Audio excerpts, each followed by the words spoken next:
welcome to the Silver Bullets podcast. I am Michael Citro. And I'm Chip Minnick.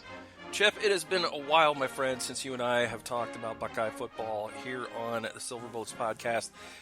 We ended the season. We did a little wrap-up. We expected to come back for the spring game, might have even been able to do that in person, the two of us, because I was going to come up for that. And then the Holocaust, or not the Holocaust, but the apocalypse happened. Yeah. I mean, who could have thunk it? You know, in all seriousness, what a dreadful chain of events. But it sounds like you're doing as well as possibly can be expected during these difficult times. I'm doing okay. I've been working at home since, I think, the second week of March, I want to say, and even before then, like a lot of people were not coming to the office, I think, for about a week before that. So I am a little older, a little north of 50. I've got an autoimmune condition, so best for me to stay away from other people. So I have been in my home and primarily in my den or my bedroom for about the last 2 months, and I'm bouncing off the walls a little bit, going a little crazy, shopping a little too much online. But other than that, you know, things could be much worse.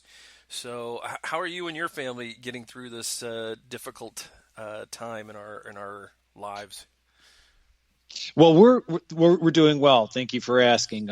I have a job that was going to have me working remotely anyway, kind of in the same vein, you know, like the idea of working out of the house. And speaking from Ohio, I distinctly recall when Governor DeWine announced all of the closures in terms of like the restaurants, the bars, everything. It just seemed like this big cascade.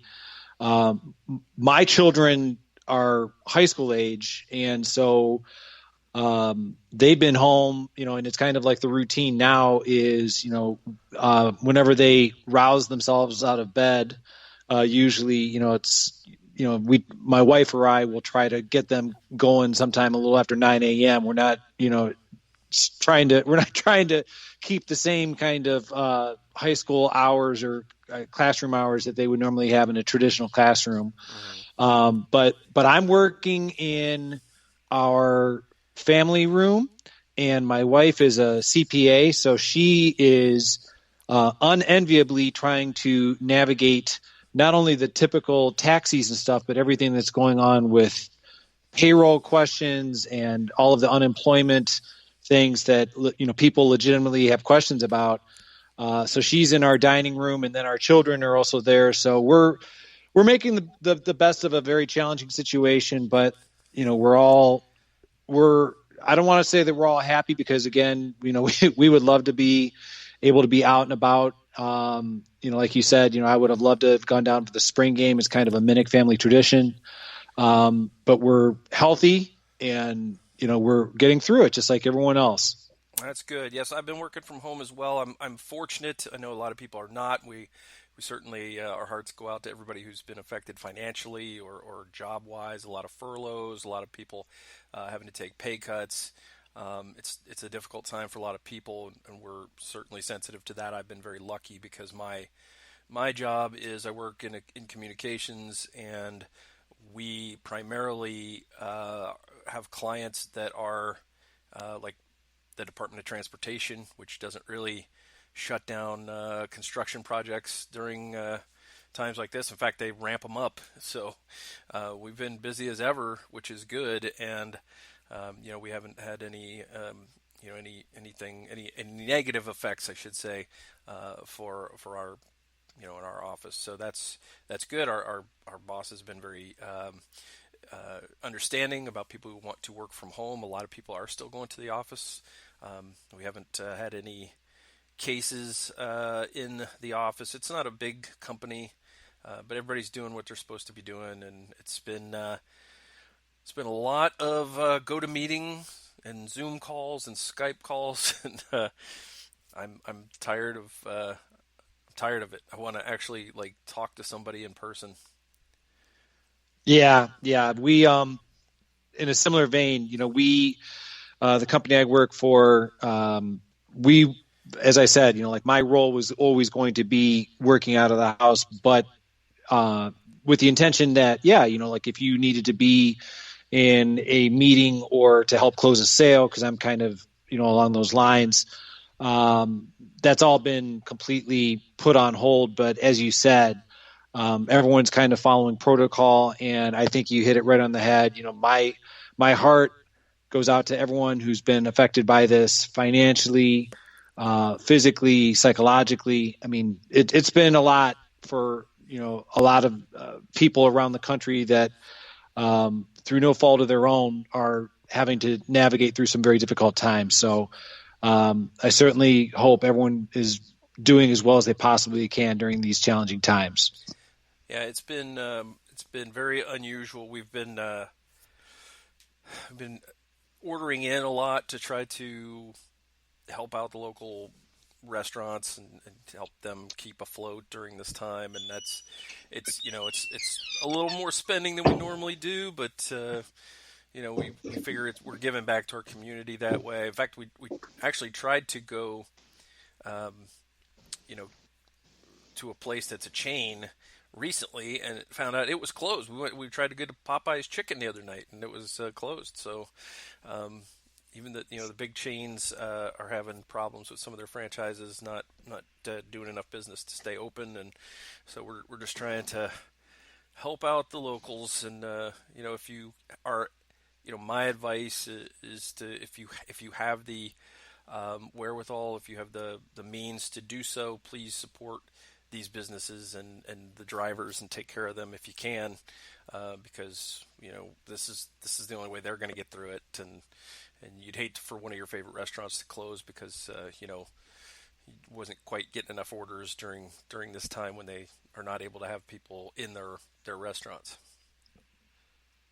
Yeah, I completely agree. We're definitely helping out with some of the local pizza places, and again, having 3 teenagers, you can just imagine that the cuisine is not necessarily on the exotic side. But yeah, whenever we do order out, yeah, absolutely, any of the chain restaurants, we try to go probably more frequently than my waistline would prefer, but in terms of and I try to tip extremely generously, because I think, as you said, without that, it's going to be very difficult for these restaurants to make it. Yeah, it's funny because somebody was talking about there was the discussion the other day about whether people are wearing pants while they're working from home, and I'm actually a little afraid to try on my pants after the last couple months. Well, see, that's the thing. Like that's the difference between somebody who's in Florida and somebody who's in Ohio. Because I can tell you that even though that the calendar says it's late April, anyone who is in the great state of Ohio will tell you that it has been rather chilly. So pants are a necessity. All right. Well, I will take your word for it. I don't think the pants are ever a necessity, even when I lived in Ohio. Okay. Unless I had to go outside, and so if I don't have to go outside, I don't have to wear pants. But yeah, a little nervous about the first time I pull on some of the work khakis again. But we'll see how it goes. So anyway, you and I, Chip, haven't talked about the Buckeyes in a while. Of course, there's been plenty of news here in the off season. We haven't had a show in a while, and there's no sense in really diving into every little detail of what's happened in the last couple of months. But one thing that we still have fresh on our minds is the NFL draft. We can talk a little bit about that together, and we can also discuss some of the more recent things that have happened. I want to get your thoughts first of all on the transfer portal has giveth and taketh away from Ohio State, and let's start with giveth, and that is an area of concern with some injuries is the running back position, and Trey Sermon from Oklahoma coming in. Obviously, he's a guy who's also been banged up in his career, but if he's healthy, boy, what an addition he should be for the Buckeyes this fall. Yeah, I mean, it's one of these things where Trey Sermon coming in, as you said, he's battled injuries himself. As you said a few moments ago, that we haven't spoken in a while, but Master Teague sustained an injury on the very first day of spring practice. We haven't had a chance to talk about that. Hopefully his rehabilitation is going well. But Ohio State has secured the services of a very talented player in Trey Sermon. They recruited him originally, obviously didn't sign with Ohio State, played for Oklahoma, scored against Ohio State while playing for Oklahoma. So hope springs eternal that Trey Sermon's going to be able to contribute for Ohio State this coming fall. Always good to have a veteran and a player who can come in and probably contribute right away when you've got injuries to Master Teague and to Crowley as well. So it's that's the good part. Now, recently we've heard, to me, this was a little bit, timing was weird on this one. We're hearing, Jaelyn Gill entering the transfer portal. He's a guy who maybe figured to start seeing more action this year. There hasn't been anything really going on for several weeks for much of the world. So the timing was a little bit curious to me, but he obviously must have received some kind of news that he, about his role, from his coaching staff, and maybe wasn't pleased with it. And now Jaelyn Gill and that blazing speed, we'll never get a chance to see that in a Buckeye uniform again. Yeah, that's unfortunate. Speaking for myself, I kind of anticipated everything that we were just talking about, Trey Sermon and Master Teague. I really thought that Jaelyn Gill might get an opportunity to play at running back. Now, granted, he's kind of slight of build, less than 200 pounds, but that's kind of where he flashed all of that exciting potential in high school. And growing up an Ohio State fan as he was, and considering Ohio State's precarious depth at that position, I really thought that maybe he would get an opportunity to play there, in spot duty this coming season. But as you said, perhaps he was given some different information from the coaching staff and decided to take his talents elsewhere. Chip, what do you think? Who do you think benefits in the Big Ten the most from there not being much spring ball, and who do you think it hurts the most? I mean, which schools do you think benefits, comparatively to the other schools? Because nobody really benefits, but which teams do you think are set up for to be successful despite that? And which teams do you think, oh boy, they really needed a spring practice? What sticks out to me in the latter category is Michigan State with a new coach. Okay, of course you had to steal that one from me. Because, I was going to go there first, actually. I think that Michigan State really is going to be set back even more so. Let's talk about the talent deficit that Michigan State probably was going to have on the field anyway. I think, the lack of any kind of cohesion or chemistry with the new coaching staff, that's going to certainly play a part. If I had to pick another team that I think that this is going to hurt, I'm not trying to sound like I'm gloating, but I think that team up north is also going to be hurt by this. And my rationale there is that they were going to be breaking in a new quarterback. And that's, when you talk about the most important crucial position on the football field, not having those spring practices, I think is going to certainly play a part this coming fall. Speaking on the beneficial side of it, I would have to say that, like Ohio State, the fact that they have Justin Fields coming back, the fact that their offensive line, with the exception of, they have some positions open, but they do have Wyatt Davis, they do have Josh Myers. They also, they have Thayer Munford coming back. So I think Ohio State is well positioned to, for lack of a better word, weather the storm of the coronavirus, the lack of practice, because they do have a lot of returning experience coming back.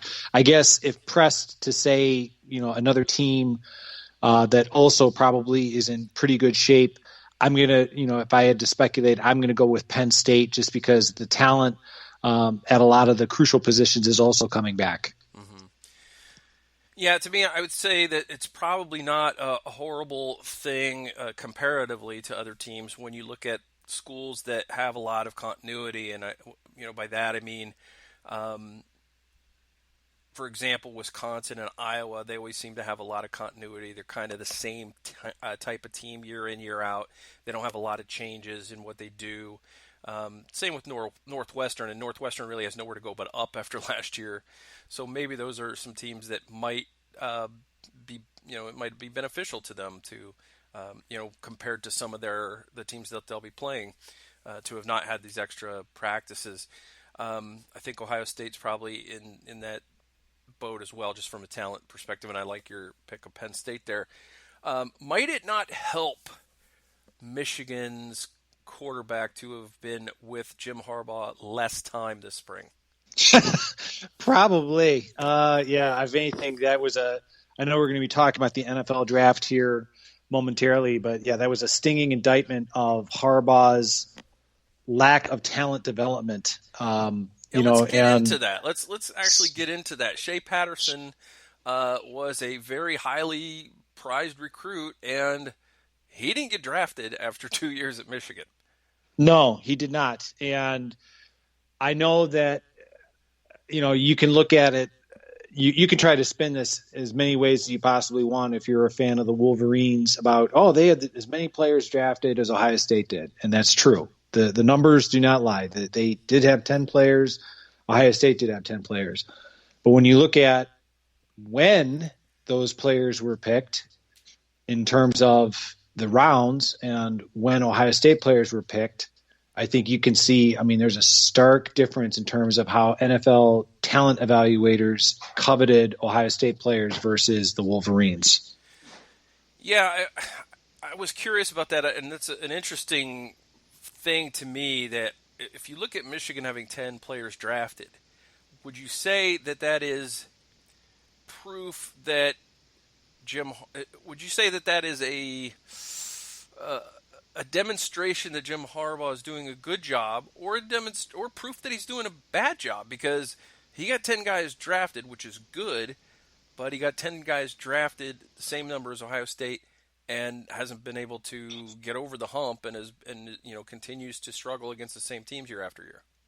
I would say that it is an indictment of Harbaugh that he is not doing a good job. He is not taking. I'm just going to say a player that Ohio State fans are familiar with, anyone who follows recruiting is familiar with, and that is Donovan Peoples-Jones, who was drafted by the Cleveland Browns, the team that I sometimes follow during the fall. It just really depends on what the volume of leaves looks like for my Sunday afternoon.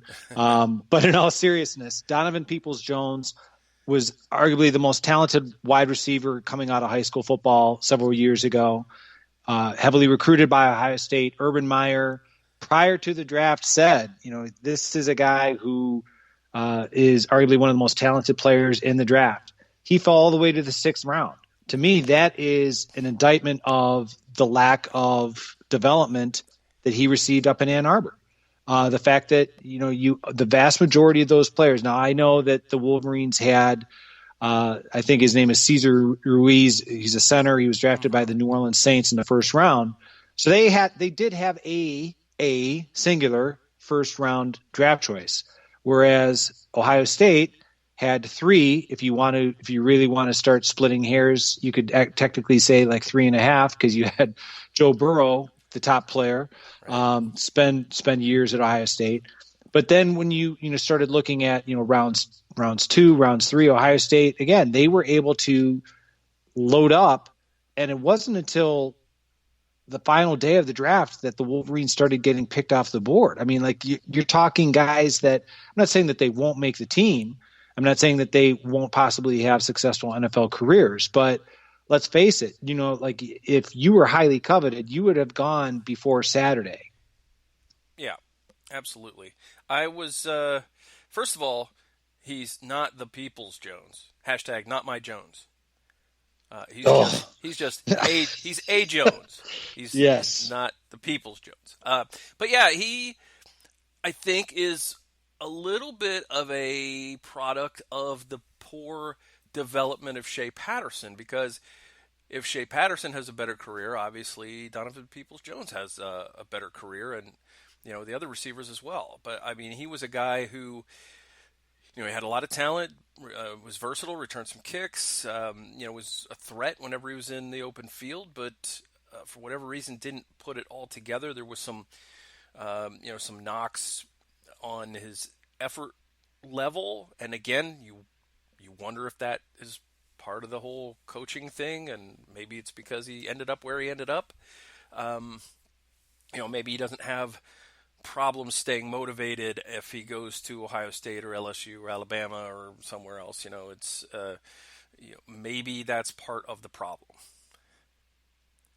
Certainly could be. I mean, all I know is Urban Meyer. I'm going to keep going back to it. Is prior to the draft, I saw an interview with Urban Meyer, and they were asking him about players that he lamented missing out on during his tenure as Ohio State's head coach, and he specifically said that Donovan Peoples-Jones, that the story is well known. I know that Gerd and Tom have referenced it in previous podcasts of their own about Urban Meyer and Kerry Combs driving up to Michigan in a blizzard, and navigating, probably difficult roads, all in the quest to get Donovan Peoples-Jones to commit to Ohio State. Urban Meyer said, "I really thought when we left, we thought we had a really good shot at him. We thought that we had him."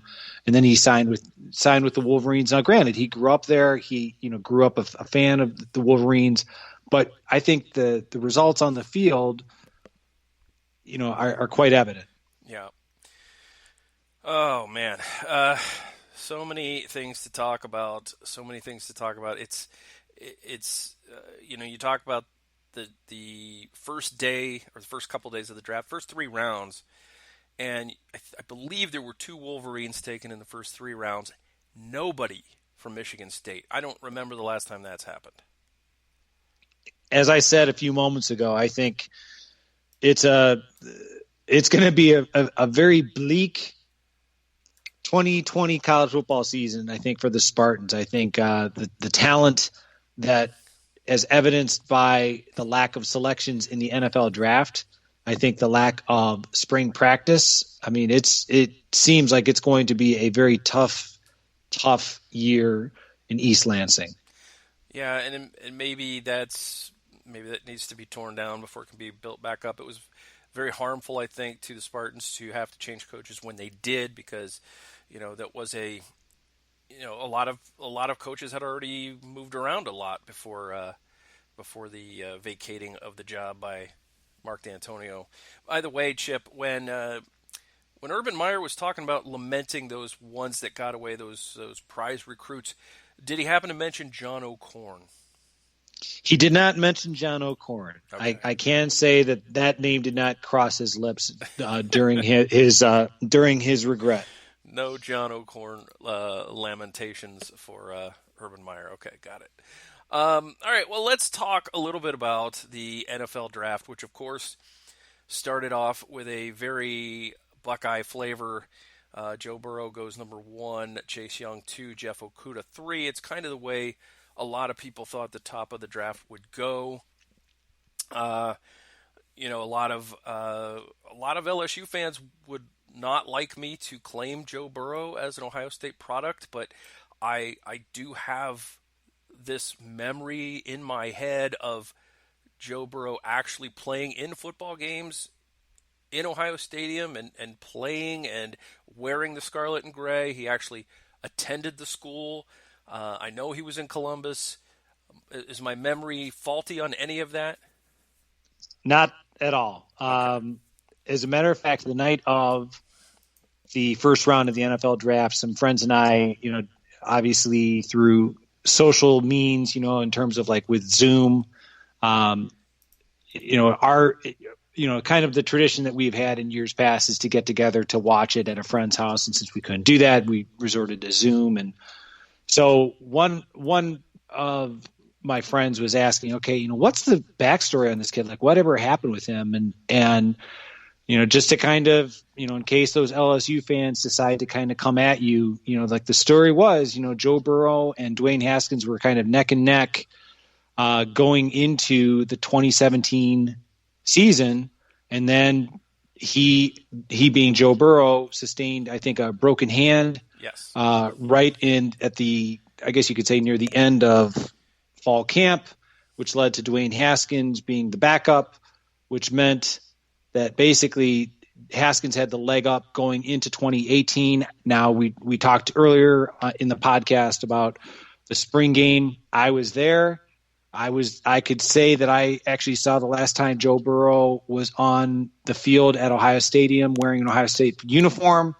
And it didn't surprise me that, at the conclusion of spring football in 2018, that Joe Burrow, he was graduating, that he announced he was going to transfer. Personally, and I referenced this in my conversation with some other friends, I truly thought he was going to wind up at Cincinnati. I mean, it would be completely foolish and completely unfair for me to have said, oh yeah, he's going to go to LSU and light it up and eventually be, the Heisman Trophy winner. And, any of that would have been completely far-fetched. Nobody could have anticipated the spectacular season that Joe Burrow had in 2019. So, wish him all the best. He will always be, for all those LSU fans that want to try and challenge it, he will always be well respected and loved by Ohio State because he did it right. He did not come out bad-mouthing the coaching staff. He had nothing but respect for the coaching staff. He has a degree from Ohio State, in addition to the one that he has earned or is earning from LSU. So, yeah, he's a Buckeye. Huh. So a degree from Ohio State, you say? Yes. And we're not allowed to claim him as an Ohio State former player. Yeah. Yes. Thinky face emoji right now. That's what I look like right now. The thinky face emoji. All right. Let me ask you this: where is Luke Fickell coaching this coming year if Joe Burrow transfers to Cincinnati instead of LSU? Very good question. Very good question. I'm not sure. I don't want to put too much pressure on either Joe Burrow or Luke Fickell because, as I said, I mean, I don't know if anyone could have anticipated the tremendous year that Joe Burrow had in 2019. I mean, he was good in 2018 at LSU, but he was really, I mean, we're talking legendary status 2019. But maybe Luke Fickell would have felt comfortable taking that job up in East Lansing that he turned down. I don't know. Yeah. Well, last year or 2018 when Joe Burrow started for LSU, went down there, just took the starting job, just took it. And he was okay, but you always know that a guy who has just started his first season in college football is going to be better the next year. Who knew how much better he would be? But we knew that he was going to probably have better numbers his second year. We knew there was talent on that LSU team. I won't say that I would have predicted the numbers that he put up. I won't say that I would have predicted a Heisman Trophy or a national championship, but I would say I was extremely here for the Joe Burrow era years ago. I mean, when I was writing and podcasting for another Ohio State outlet, I would say, hey, I'm ready for the Joe Burrow era to start, but we've still got, X number of years of the JT Barrett era, because JT took over at a very young age. I was ready for it because I love these kids who are coaches' sons that are hard-nosed football players from the state of Ohio, and something about that kid just said, I think he's going to be successful. As successful as he ended up being, I would never predict that for any quarterback. But we're happy for Joe, first-round draft pick, on the heels of a national championship and a Heisman Trophy. Certainly, some other people could have some fortune now, right, Joe? You don't have to continue having all this fortune. Yeah. Sorry, Bengals fans. Yeah, I was going to say, I mean, he went to a franchise that has been consistently inconsistent. How's that? Throughout their storied history. Especially at the quarterback position. I mean, I'm old enough to remember, Kenny Anderson, leading Cincinnati to their first Super Bowl. Obviously, I remember Boomer Esiason and, like the trials and tribulations of Carson Palmer are, another guy who was a high draft choice. So wish nothing but the best for Joe Burrow, and it remains to be seen, what kind of team that the Bengals are going to put around him. Yeah. I think they did some good things in this draft. And I thought a lot of teams did well in this draft, actually. But, to get back to what we're fixated on is obviously Burrow, then Chase Young to the Redskins second, and Jeff Okudah to the Lions third. Now, my team was really bad this past year. They're normally pretty bad, like the Bengals and like the Browns, but they had this thing and a hashtag and everything, tank for Tua. And little did I know at the beginning of the NFL season, when it was quite obvious that the Dolphins were playing poorly, probably partially intentionally, I didn't realize that by the end of the year, they would probably rather have Joe Burrow. And also I didn't realize that just winning a few games would screw up the chance to do that, and that they would still get Tua, because that's what they did in the fifth spot. Was they finally didn't overthink something. Now, Tua Tagovailoa may not have a good pro career. He may end up being a super bust. In fact, he plays for the Dolphins, so it's probably likely. But the pick, my God, this team has not had a franchise quarterback since Dan Marino. They passed up on the chance to draft Dwayne Haskins last year. They did take Tua. So I got to give it to them, because this is an organization that I fully expected to do something dumb like trade up and still take an offensive tackle.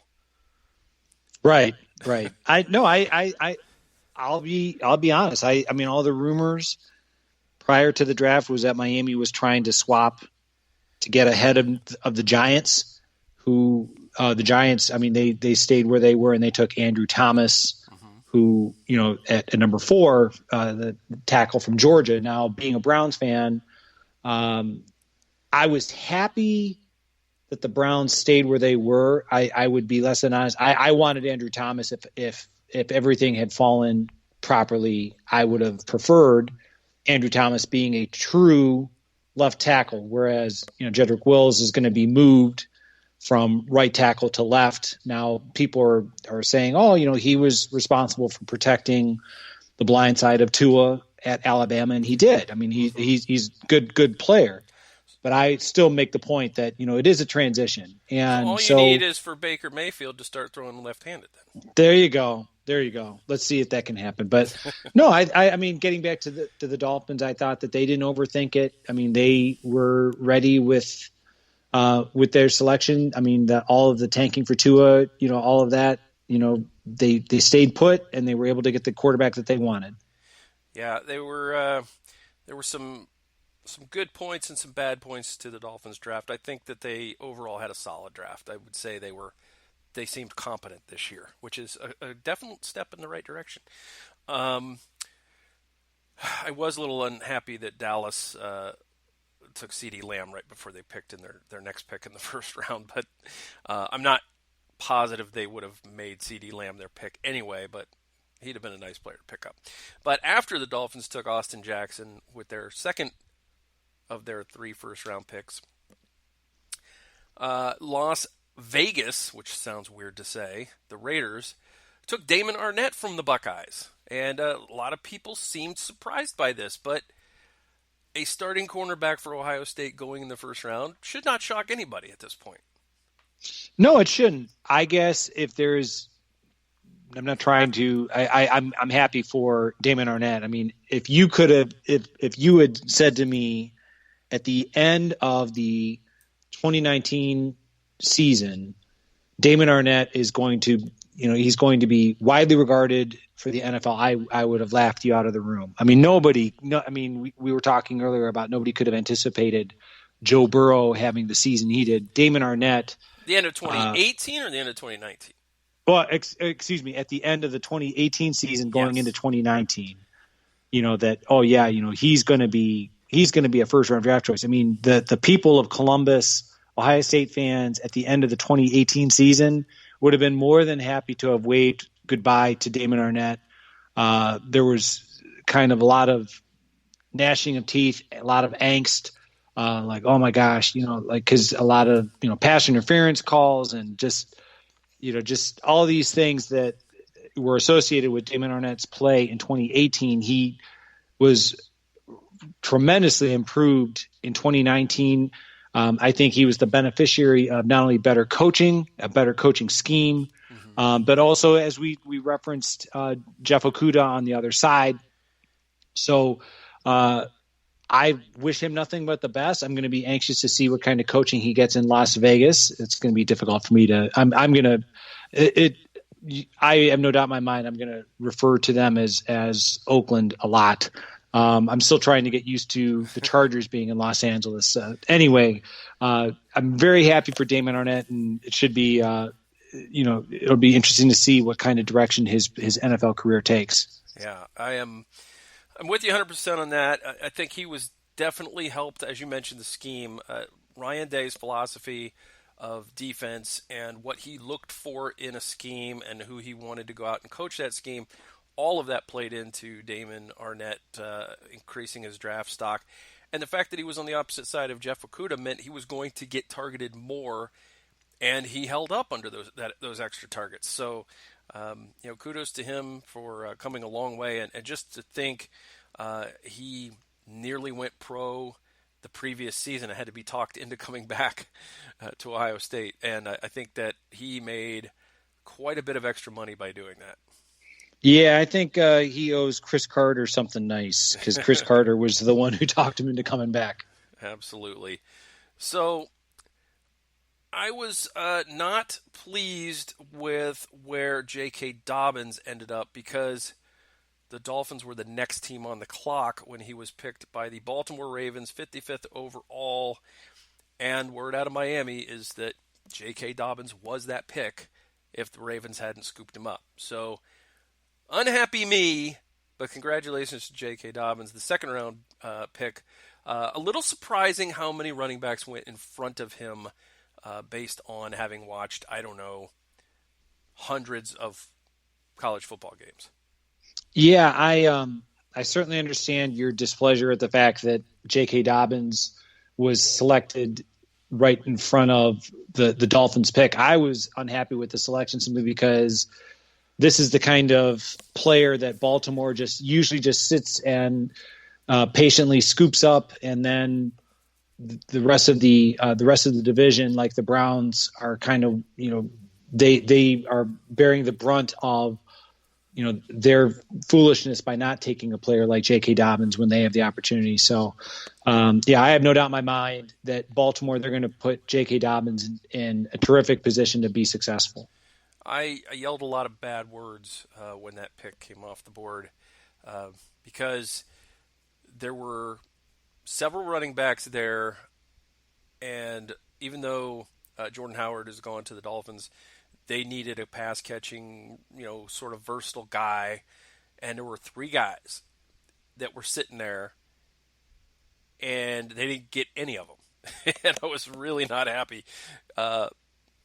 Anyway, I'm not going to fault the Chiefs at the end of the first round for taking Clyde Edwards-Helaire, because I think he's a good fit for Andy Reid's system. So I don't take that as a slight to J.K. Dobbins. I think that that was a system fit right there. The Lions took DeAndre Swift in the second round, 35th overall. That's a guy that the Dolphins were kind of looking at as well. And Jonathan Taylor was reportedly a guy that they liked, and Indianapolis took him 41st overall. So all those guys went in front of Dobbins, which is interesting. I mean, I guess the Colts are not aware of Jonathan Taylor's record in the city of Indianapolis. They must be anticipating the pendulum swinging dramatically different in a positive fashion. But I believe J.K. Dobbins has a good record in Indianapolis. Yes, he does. Yeah. Absolutely. Anyway, it's Browns fans and Bengals fans in our audience are going to have to put up with touchdowns from J.K. Dobbins, and they're going to probably have mixed feelings about them, but mostly they're not going to like it. They're going to wish it was their team that had him, but that's the way the cookie crumbles. So anyway, so the Dolphins took a defensive tackle, which Raekwon Davis. He went to Alabama, but not one of my favorite Alabama players. I will say that I thought that was a little bit of a reach there, but I don't know how they're going to use him, and Brian Flores likes him, so we'll see how that goes. Getting back to the Buckeyes, after Dobbins, we had to wait for a while, the third round, when the Jacksonville Jaguars took Devon Hamilton, 73rd overall, and then the Lions, 2 picks later, took Jonah Jackson. Well, and the thing is, both of those players, I mean, now Devon Hamilton, when you think back on his career, I mean, he was one of those guys that when he was recruited, I mean, he was one of those guys that I think I may be mistaken, but I want to say he was originally verbally committed to West Virginia. And as Urban Meyer was notorious for doing, like the week before signing day, kind of being able to look around for what I guess he would consider kind of like the late blooming Ohio players, and was able to flip Devon Hamilton. So Devon Hamilton signed with Ohio State, and he was a role player until this last year, and he certainly warranted that pick in the third round. And as far as Jonah Jackson, you want to talk about making a career decision. I mean, he was a starter at Rutgers, graduated from Rutgers, and was able to come to Ohio State and immediately start on the offensive line, was a very big contributor on that offensive line this past year. And I have no doubt in my mind is going to be, be able to play right away for Detroit. Yeah, and I want to assure the thousands of Rutgers fans in our listening audience that we are quite magnanimous. If you guys want to still claim Jonah Jackson as a Rutgers product, you go right ahead, because we don't have that hang-up like those LSU folks. There you go. Yeah. He went to your school. It happened. He has a history there. So, why not? All right. Then the next Buckeye to go came off the board in the end of the third round, 98th overall. Malik Harrison also goes to Baltimore. Now, I believe the Ravens had no Buckeyes before this draft, and then they ended up with 2 in the first 3 rounds. Yes, and this was an example of just the frustration. The young man's name escapes me, but he's from LSU. He's a linebacker. The Browns selected a linebacker from LSU right before the pick, right before Malik Harrison. And that's what was so – Jacob Thank Phillips. you. Yeah. So for the rest of Jacob Phillips' career in Cleveland, I can assure you and anyone else that that's who he's going to be compared to, fairly or unfairly, is, that's the kind of thing where when you take a guy, when a player like Malik Harrison is available, and I'm not suggesting that Ohio State had to only select Ohio State players, but it's one of the things that is so frustrating, is so galling, is that for a franchise that has been mired in losing seasons since they came back to the NFL since 1999, they have some kind of allergic reaction to selecting players from Ohio State. I mean, it's just mind-boggling. Like we're talking about Baltimore. For years, Pittsburgh has been able to select Buckeyes that have been positive contributors on the field. So, yeah, I mean, it's going to be Jacob Phillips will always, no matter how his career turns out in Cleveland, it's always going to be measured against that of Malik Harrison in Baltimore. After that, Chip, there was a long drought between Buckeyes, because here's around the spot that I thought that KJ Hill would go was the 4th round, and he didn't go in the 4th round. Nobody from Ohio State went in the 4th. Nobody from Ohio State went in the 5th. And so the next Buckeye to be taken off the board was Jordan Fuller, 199th overall in the sixth round, and that was fairly deep in the sixth round. So it was a long drop off while we watched, basically all of Michigan's offensive line get drafted.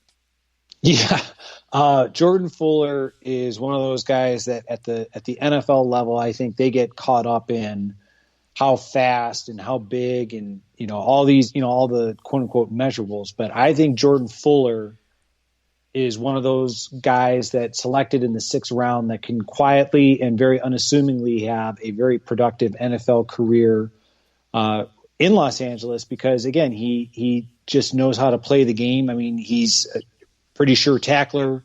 He's usually there in terms of being around the ball. Mm-hmm. So I could see him making that team, maybe not necessarily starting or anything like having to work his way up on the depth chart, through special teams. But I could see Jordan Fuller, be a great special teams player.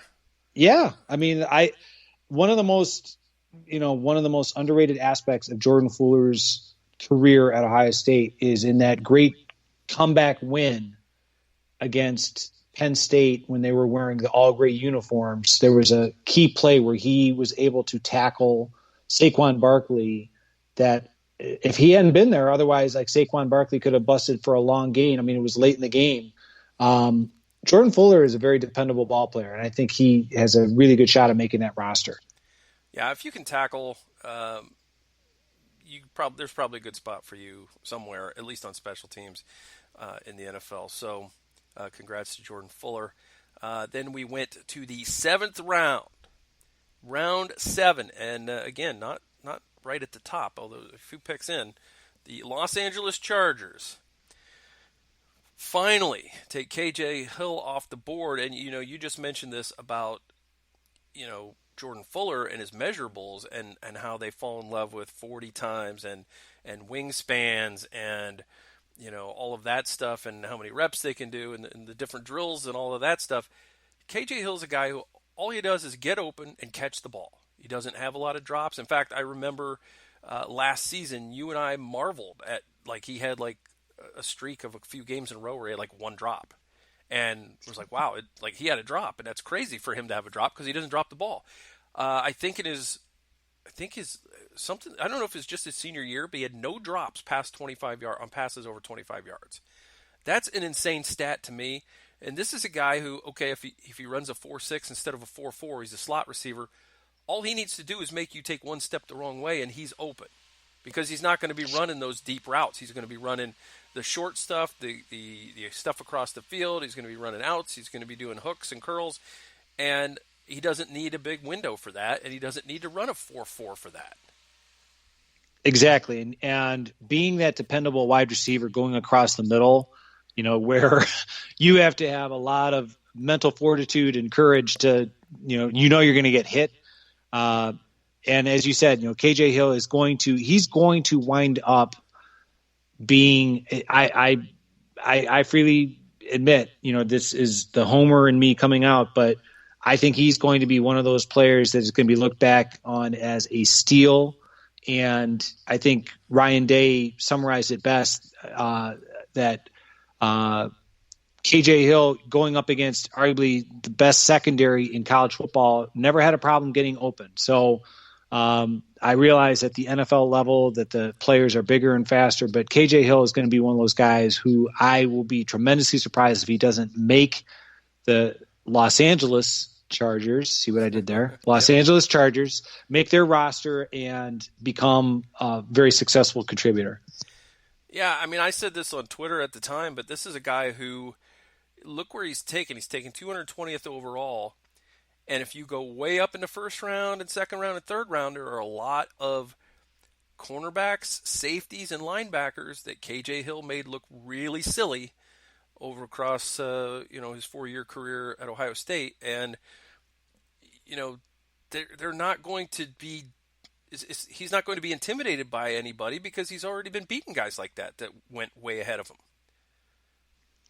And I'm just wondering if with everything that's going on with the coronavirus, if NFL scouting evaluators, what kind of film that they had, taking, as you said, a lot of the defensive backs, several of whom are coming from Ann Arbor. were picked ahead of KJ Hill. So I don't know if what game film that they were concentrating on, but I think they might be regretting passing on KJ Hill.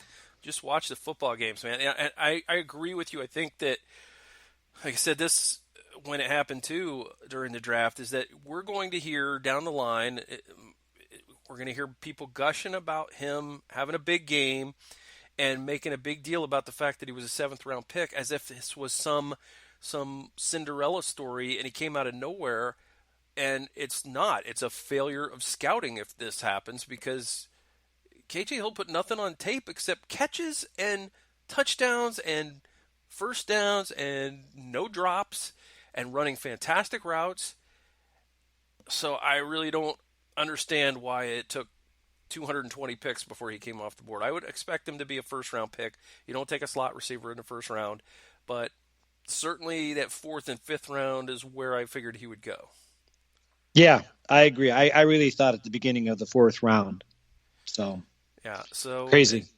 Congrats to the LA Chargers for, going, wait a minute.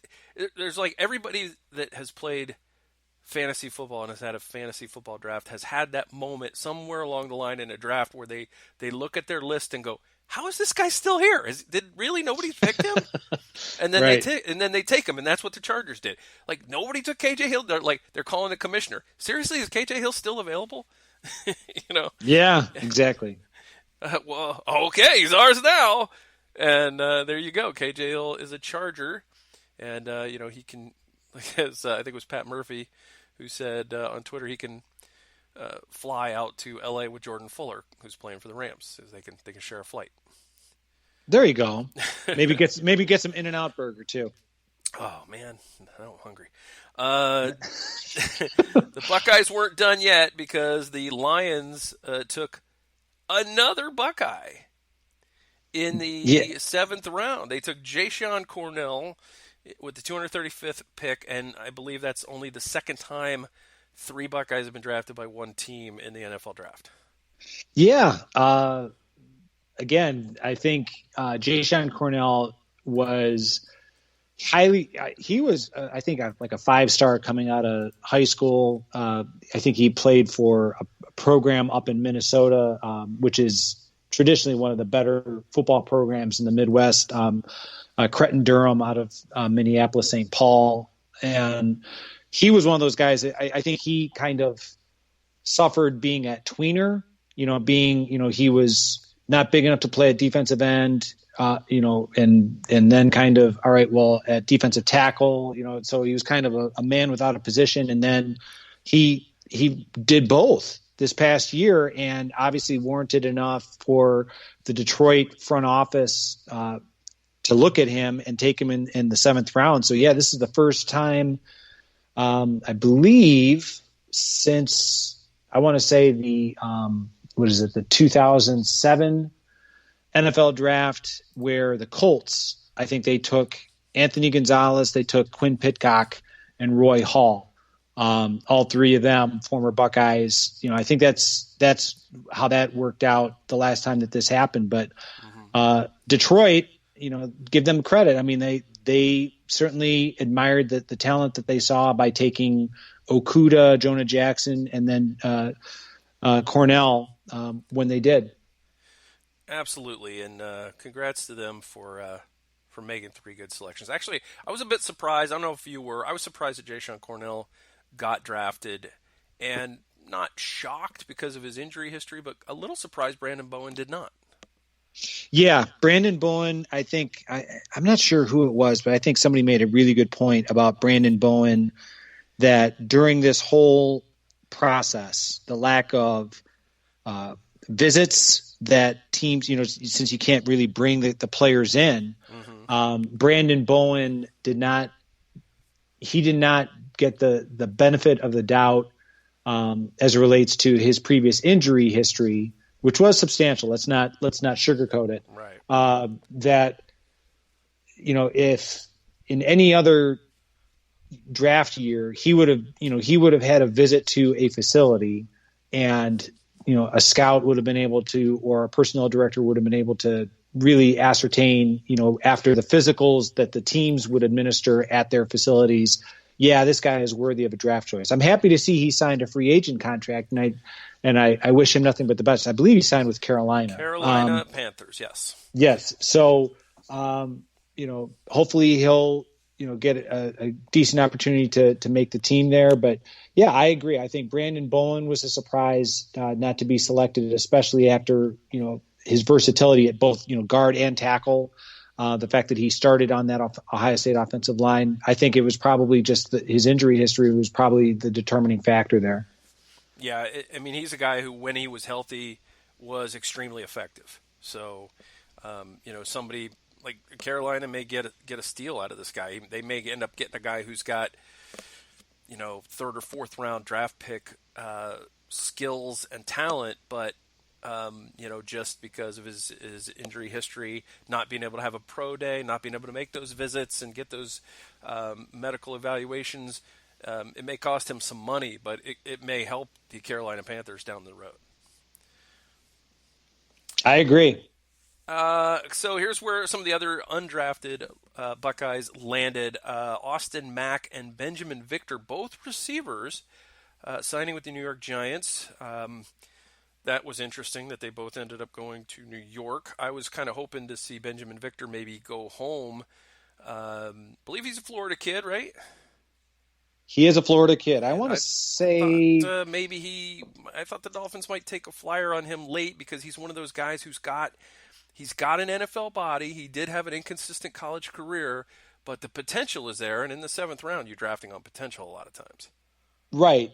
I want to say that Victor's from Fort Lauderdale, but I might be, somebody can certainly, in terms of, writing in and letting us know if I'm mistaken. But yeah, I'm surprised they both went there, following the draft on Twitter at the time. I remember as the 7th round was going on, I remember seeing former Buckeye Tyvis Powell saying you almost want to not be picked at this point because you can kind of pick and choose. So perhaps both Austin Mack and Ben Victor kind of looked at the depth chart for the Giants and thought that they both stood a good shot. Not that I have any really strong feelings about it one way or another for this particular team, but I know that a lot of people were surprised at the direction that the Packers went by, taking Jordan Love in the 1st round and then not really giving Aaron Rodgers any weapons. And my point being is I'm kind of surprised that neither Austin Mack or Ben Victor decided to sign with Green Bay. Maybe as I said, maybe the depth chart looked more appetizing. Maybe the money was better, maybe both. But yeah, I wish them both the best in New York with the new coaching staff that's there for the Giants. Now they got to beat out each other to get a job. I mean, because it's already a long shot for either of them to make the team. Now they've got to. I mean, it's even a longer shot for both of them to make the team. So one of them's got to go. I mean, that's going to be like dog eat dog there. Well, that's how it is in the NFL. Period. I mean, that's the thing. I mean, it's. Say what you will about as much as we love the game. When it gets to the NFL. It is. I mean, it kind of started happening. I think yesterday and today, like you hear about certain veterans being released. That it's. I mean, it is without a doubt. It is a business, and you're right. I think Mac and Victor, they're going to be more than likely competing for a spot against themselves, but perhaps maybe they'll do enough to warrant both of them making the team. I think they're going to both need to. It's usually you have to kind of make your mark on special teams, especially as an undrafted free agent. So we'll see. And you got to soak up a lot too, because you're going to be. If you're a scout team guy, you're going to be playing and simulating someone else. So you're going to have to be able to be versatile and pick up a lot. I think that Austin Mack has better talent and Benjamin Victor has better measurables. So it'll be interesting to see how that battle goes. Rashad Berry signed a undrafted free agent contract with the New England Patriots. Chip, is Bill Belichick using him on offense or defense? I'm going to say that he's going to be on defense because I think that's how he was signed. But as we both know and our listeners know, Rashad Berry has a tremendous amount of versatility. So if he seems to flash, and knowing Bill Belichick's penchant for putting players in positions to succeed, case in point, former Buckeye, current Tennessee Titan Mike Vrabel, who, he was a defensive lineman, but he certainly warranted looks at the, in the end zone, for New England when he played for Bill Belichick. So it wouldn't be surprising if Rashad Berry gets an opportunity to play on both sides of the ball, but I think it's going to be tight end. Yeah. Chip, Liam McCullough signed with the Las Vegas Raiders. Long snapper for the Buckeyes. He did a great job at Ohio State. Chip, I mentioned that my team drafted a long snapper when KJ Hill was available? No, you did not. If you did, I glossed over that fact. Do you think that I'm happy about that pick? No, not at all. Not at all. No, I am not. But getting back to Liam McCullough, he is, and this is, I'm not saying that this is going to happen. It would not surprise me that when this is all said and done, in terms of, years from now, that Liam McCullough even being undrafted, because that's the kind of position that, granted, that it's not always, warrants a draft choice unless you're the Miami Dolphins in the NFL draft. But in all seriousness, it's the kind of thing where undrafted players make a team and usually go on to lengthy careers. I'm not saying that's precisely going to happen with Liam McCullough, but we all know he did a tremendous job for Ohio State in his career. It wouldn't be surprising to see him do the same thing with the Las Vegas Raiders. Yeah. Well, it was LSU's long snapper, so I think it was contractually obligated that he get drafted, because I think even now there's probably LSU commits being drafted, the way that draft unfolded this weekend. It was incredible to see all the LSU players getting picked, and it was like, okay, they had a good team to win the national championship, but my goodness, everybody. They wound up, and here's the thing that is so surprising is that they had 14 players selected, and that tied. It didn't set the record. It tied the same number of players who were selected off the 2004 Ohio State team. Yep. See, they just needed one more senior. There you go. They'd have been fine. Because everybody was taking LSU guys for a while. It was insane. I think it was after the second round, LSU and Alabama combined had like 60% of the draft picks or something like that. It was ridiculous. But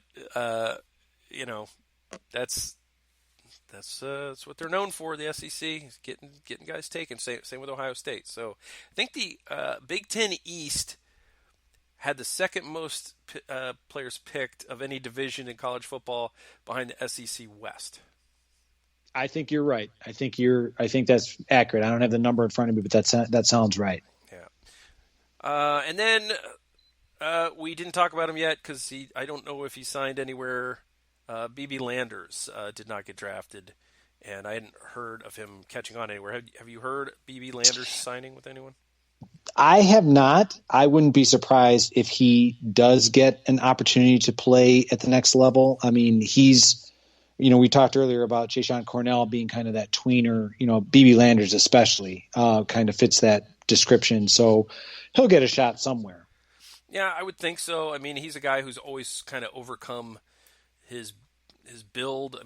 He's way faster than you look at him and you go, he's not quick. But you watch him play and he plays quick. Yeah, tremendous disruption along the inside of alongside the interior line. So I think he's one of those guys. He's evaluating depth charts as we speak. Yeah. Well, we wish all of those guys good luck.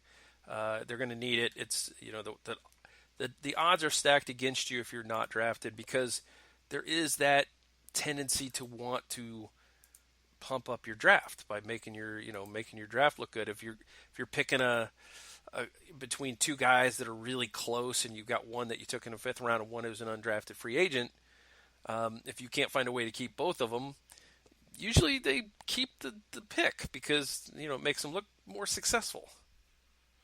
I agree. It's just at some point, like it often happens is, speaking of former Buckeyes, it's the kind of thing where you have to produce, like even though, you may have been a draft choice, when your number is called and you're not producing. Now, granted, there were a lot of extenuating circumstances about Maurice Clarett, but I mean, he was a third-round draft choice. He got cut. Now, granted, that was kind of the beginning of his spiral that he thankfully and miraculously has pulled himself out of, and is doing tremendous things now. After his football career and all of the trials and tribulations he went through. But yeah, it's not uncommon for draft choices to be picked. But you're absolutely correct. It's certainly the kind of thing where the draft choice is going to get the benefit of the doubt over the undrafted player. Absolutely. Chip, what else? Did you take anything else away from this NFL draft? It was a weird draft because obviously this thing was supposed to happen in Vegas. We heard stories of that they were going to take boats to the stage there at the Bellagio, and then all of a sudden everything was, these home videos, and Roger Goodell was trying to have fun with the fans on the video screens behind him and encouraging them to boo him, and it just was a surreal draft in a lot of ways. Surreal is a good way to define it. And I'm going to take the positive out of this, is that I have seen, I guess, in the aftermath, if you will, of the draft, that a lot of the personnel, directors, the coaches have kind of said, something, there was something nice about being home, and even with, okay, I'm working out of my home office, or my, like in the case of like Bill Belichick, like his kitchen table with his dog, the idea of working at home and having my kids nearby and being able to spend more time with my family than I normally would have. So if there is a positive to it, I certainly agree with the statement that it was surreal. If there is a positive, is that I think it probably made a lot of NFL people kind of realize, something, it's not that impossible for me to get the job done while working out of the house. So maybe, like the coaches and scouts won't necessarily have to be on the road as like such a nonstop pace in the days and weeks leading up to the NFL draft. Maybe they'll be able to do that kind of thing from their home a little more frequently. Who was the surprise star of the NFL draft? Was it Bill Belichick's dog? Was it Cliff Kingsbury's house? Was it Mike Vrabel's son? Who do you think stuck out? Well, yeah, first night, definitely the Vrabel household. Somebody, I think, tweeted out like it seemed like a scene out of Breaking Bad, with the kind of the background. So I'm going to give that first night. I'm going to give Cliff Kingsbury. Yeah, Cliff Kingsbury. For like all of his, let's just say that, like his lack of coaching success, his home certainly warranted a lot of oohs and ahs. And Bill Belichick's dog, Nike, was there. So I really enjoyed, like I said, maybe I'm just a softie at heart. I'm just thinking, watching the coaches, regardless of, which team, the coaches or personnel people who had small children that would be in the room with them. I really thought that was really nice. See, now the Belichick's dog, with Belichick not even in the room, and his dog sitting on the chair in front of the laptop, and that's how I imagine the Dolphins normally draft. Well, Belichick, just let the dog pick them. Oh yeah, well that's the thing. I'm sure Belichick, he was taking criticism about his picks. His dog Nike, like that would have been a nice convenient foil for him. Is that, I didn't make that pick. Like the dog put its paw on the whatever, which is why we wound up with these guys. But like I said, Bill Belichick is who am I to question the wisdom of a man who has multiple Super Bowls. Coach Belichick, why did you take 4 punters in the draft? That was an error. That was the dog. Exactly. Yeah, that was the dog. Yeah. So who had the better flex? Was it Kingsbury with the outdoor fire pit going while he was indoors, or was it Jerry Jones drafting from his yacht? I'm going to go with Kingsbury. Like I said, the whole setup, man, it just looked like something that, okay, I could handle living there. I mean, Jerry Jones, being on his yacht and everything, yeah, that's all fine and good. But, I think Kingsbury did it better. Yeah, I mean, I don't even need to be outside right now and my fire pit's going. I don't even need the fire pit, but I have no disregard. I have no regard for money. I'm just going to have it going anyway. And it's funny because before I knew Jerry Jones was on his yacht, I made the joke. I said, when he came on the screen, I said, he's like an Austin Powers villain, and that's his underwater lair that he's drafting from.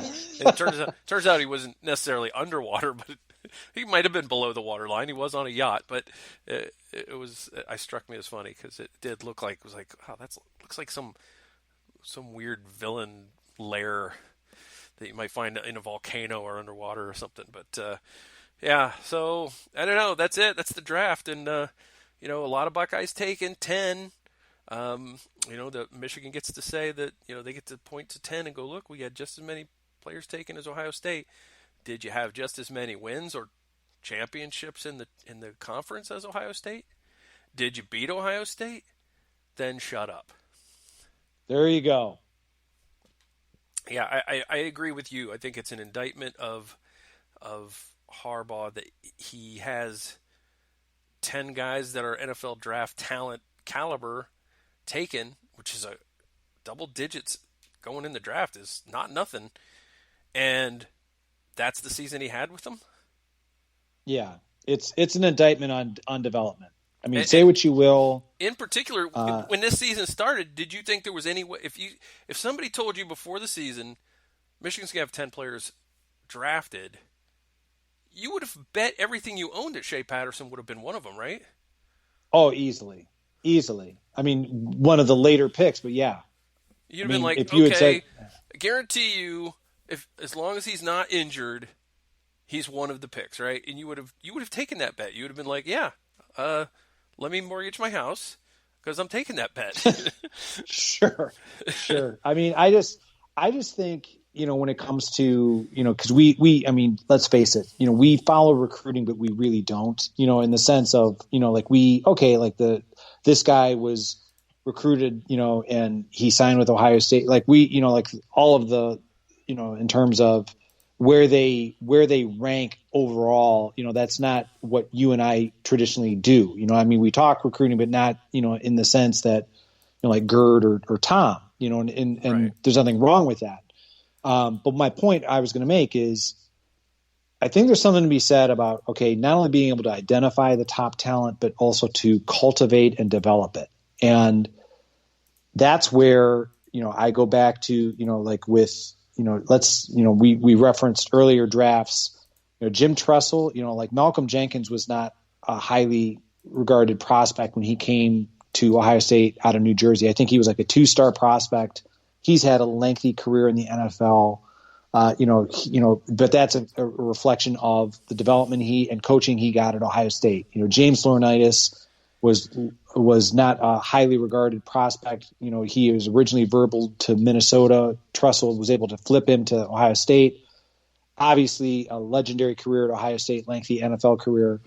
You could go on and on and on about the accolades of Urban Meyer in terms of, and Mark Pantoni in terms of their recruiting.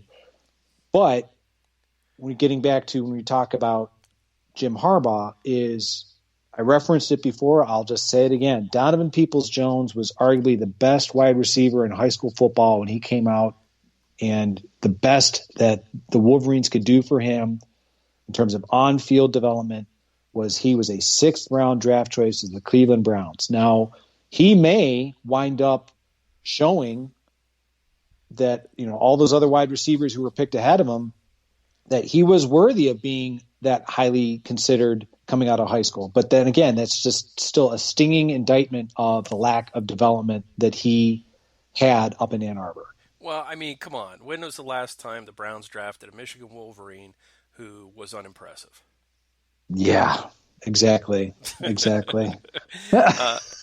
Hashtag not my Jones.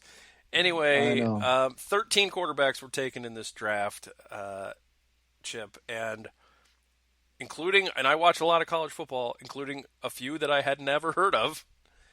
I shouldn't say a few. I think one.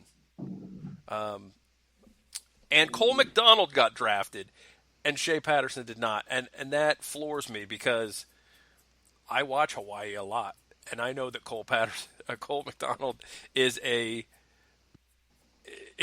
he just doesn't care where the ball goes. He's just going to throw it. So for him to get drafted by Mike Vrabel and the Tennessee Titans, and Shea Patterson to not get drafted. By the way, Tommy Stevens got drafted.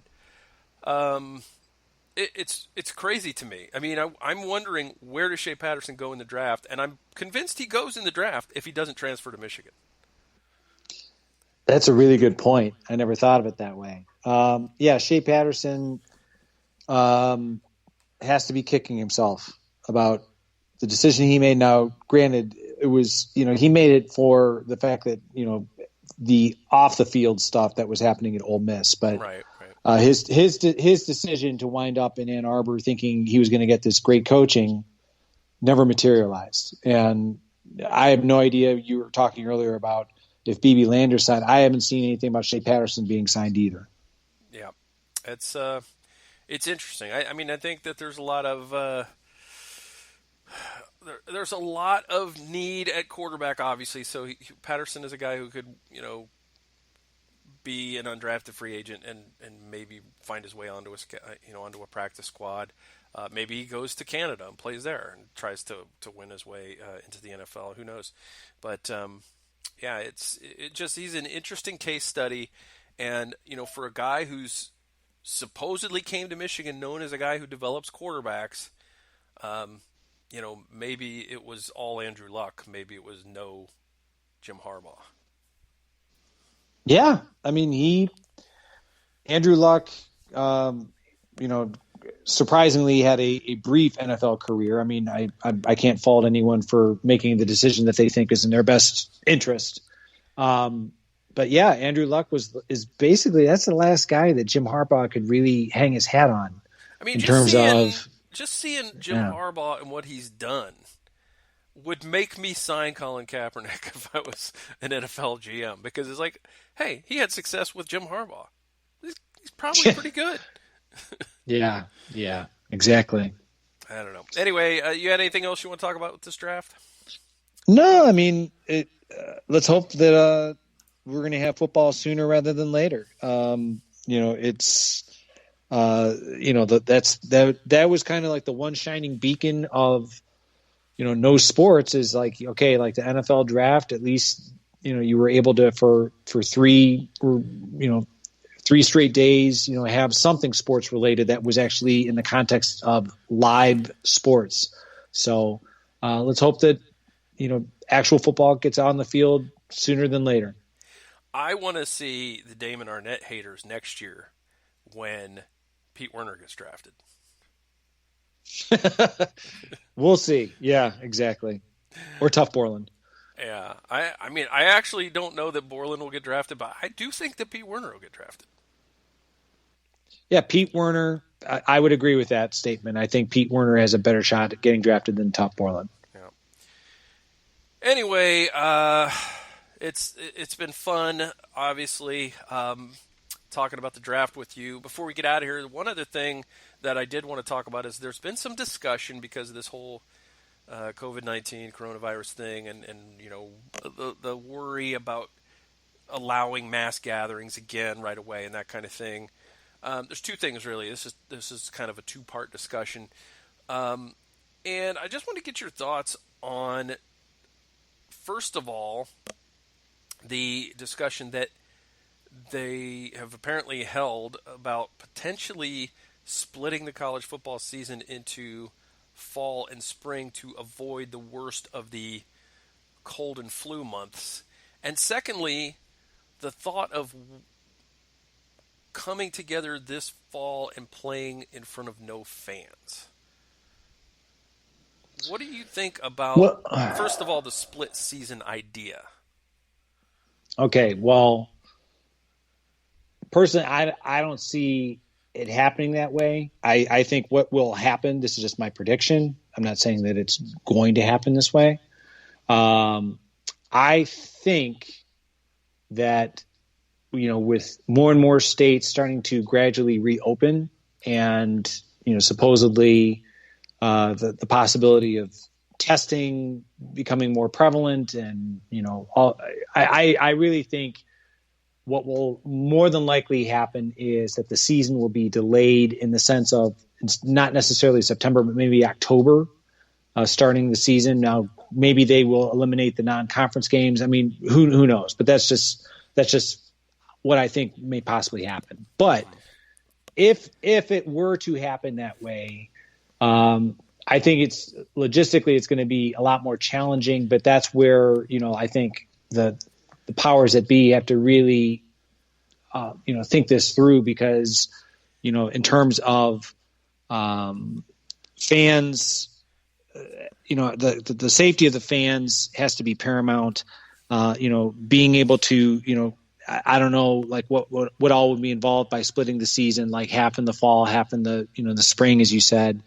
Would the players such as Justin Fields and other draft eligible players, would they even participate in the spring? There's so many questions that it's so wildly speculative. It's really difficult. I do think you asked the second question there about playing games without fans in the stands. I think Gene Smith articulated it very well about, if we're concerned, and we should be, about fans in the stands, then why are we not concerned about the players on the field? So that's what leads me to believe that what's going to happen is that there will be football, but I think it's going to, and people, please don't come at me, saying Chip Minnick said this is how it's going to be, because I'm just thinking out loud.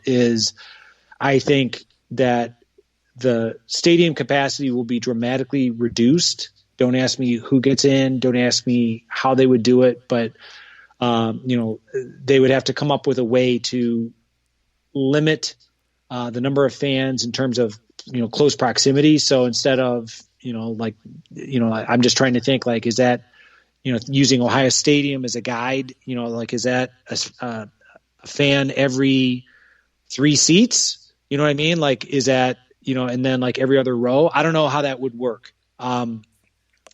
Just to kind of limit the whole like 6 feet thing. But that's my opinion. Is I think what's going to happen is from what I was reading online, is the NFL, and I know we're talking college football here, the NFL is proposing possibly a schedule that would begin in October. That's why I'm using October as a possible baseline for college football. Right.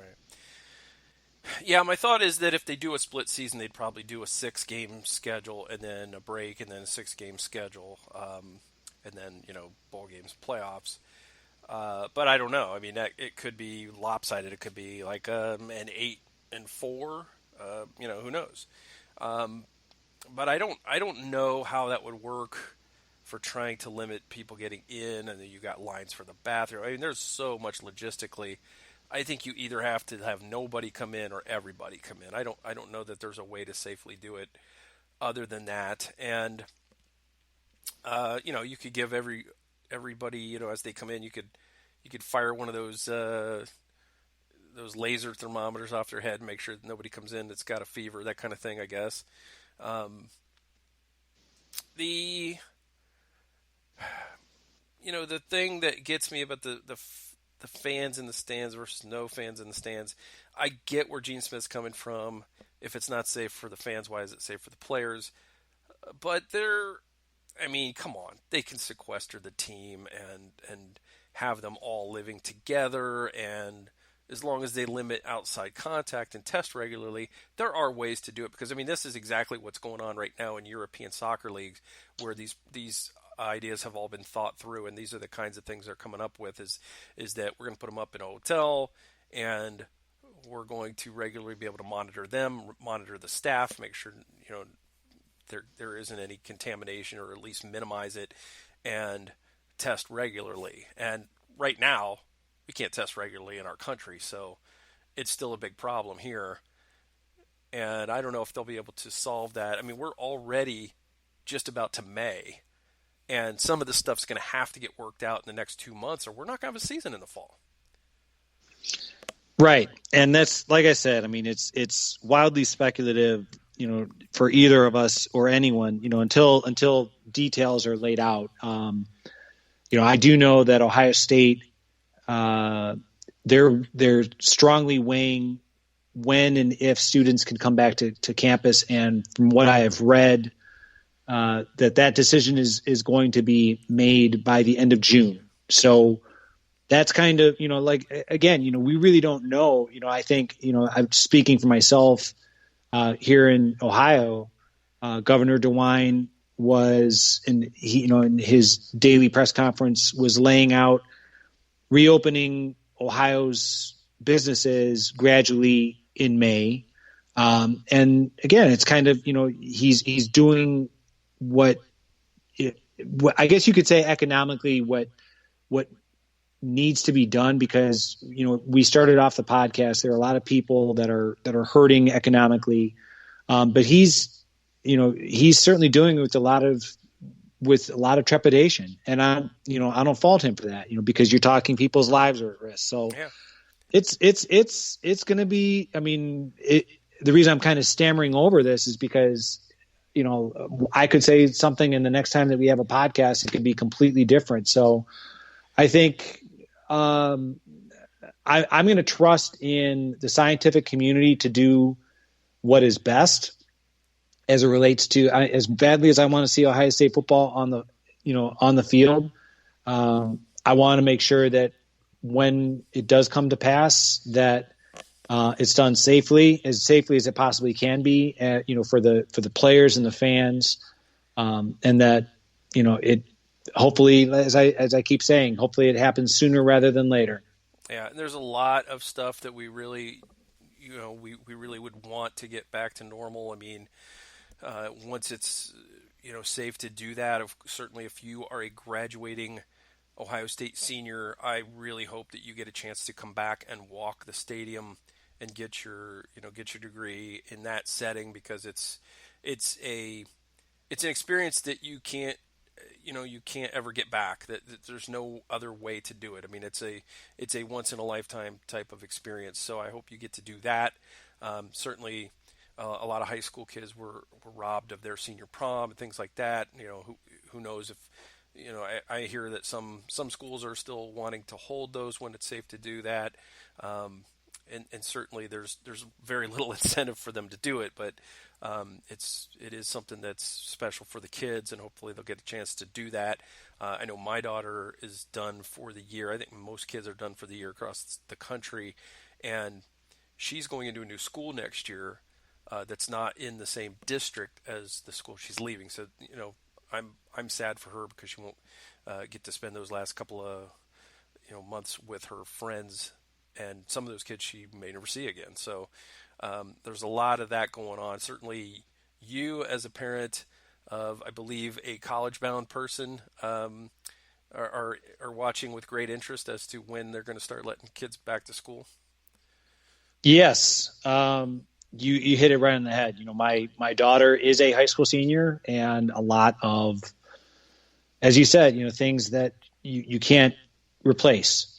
Like there is no senior prom. There is no, as of now, in our district, high school graduation ceremony. Like academic recognition ceremony. A lot of the things that, let alone, as you quite accurately stated, time spent, memories made with close friends, that she really can't, see. So, and she's taking it, I think, very, very well. It's, her focus now since we were talking about it, is she is going to be at Ohio State eventually. We just don't know when.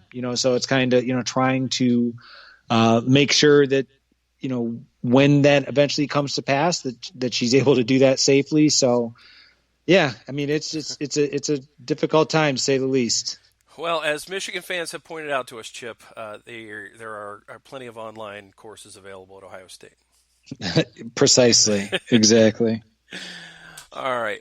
Chip, you and I haven't really discussed when we'll be back again. Ideally, we'd like to have one every month, but I think you and I will just stay in contact and see when the next Silver Bullets podcast will happen, because we normally start going back to our regular schedule a couple weeks before the season starts. Right now, it's anybody's guess when that'll be. Certainly we don't get paid money to do this, so while we enjoy doing it and we do it for free, and we would do it for free because obviously we do, it doesn't make sense to do this every week with the amount of news that's barely trickling out. I am amazed constantly at what Tony Gerdeman and Tom Orr are able to do on the Buckeye Weekly, and the guys on the Sloopcast are able to do to continue to put shows together, multiple shows a week. We need stuff to talk about, and I think that it's great that they've been able to manufacture some hypotheticals. They've been able to talk quite a bit about Michigan and stuff like that. You and I like to talk about the Buckeyes, and the Buckeyes they don't have a lot going on right now. So you and I will touch base. We will stay in contact, and when we feel like we have enough material to talk about, we will reconvene and we will have the next Silver Bullets podcast. I think it's a plan. Good idea. All right. So anyway, we hope you've enjoyed our spring game special, and we wish we'd have gotten to actually enjoy the spring game. I think that this was the year that Scarlet was going to win, so they had to cancel it. So that's kind of where I'm at right now, because I'm Team Scarlet. So, it's always something. It's always something. But this has been fun, Chip. I've enjoyed getting back on the line with you to talk about some Ohio State football and talk about the draft and that kind of thing. And hopefully we can get some positive results when people are starting to gather and things are starting to open up. Hopefully we have done our part by staying home and gotten through this safely. And if there's no backlash of second wave or anything like that, and we can get testing and, oh God willing, even maybe a vaccine, we can maybe get some semblance of normalcy back, and that would be really cool, because I can't bear to think about a 2020 season with no college football. I mean, so much excitement going into this year. Second year of Justin Fields. You got Chris Olave coming back. You got Sean Wade coming back to show what he can do as an outside cover corner. I mean, there's just so many things. Some of the incoming freshmen that you can't wait to see. You can't wait to see that next step that Garrett Wilson takes. Just so much going on. And to have it, be canceled would be terrible. But if it's the right thing to do, then I guess it's the right thing to do. I think you hit it right on the head. Hope springs eternal, and let's hope that, as I keep saying, we see football sooner rather than later. All right, Chip, where can folks find you online, other than, of course, at the ozone.net in the Hayes and Cannon section?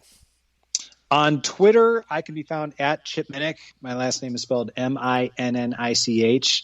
Haven't had, as Michael said, a lot to write and talk about on the Ozone, but occasionally Athlon Sports asked me to write something about Ohio State football. So you might see an article on Athlon Sports every now and then. Oh, good. You can find me at Mike36Fan on Twitter. And, of course, during the season, you can find me on the Hayes and Cannon section of the ozone.net. I am the person who writes the Grumpy Old Buckeye column, and I've had a lot to be grumpy about, but I haven't been able to be grumpy about the Buckeyes in quite some time, and I'm looking forward to doing that again. So you and I, Chip, will stay in touch. We will let people know when they can expect another Silver Bullets podcast to drop, and we'll drop that on the Twitters.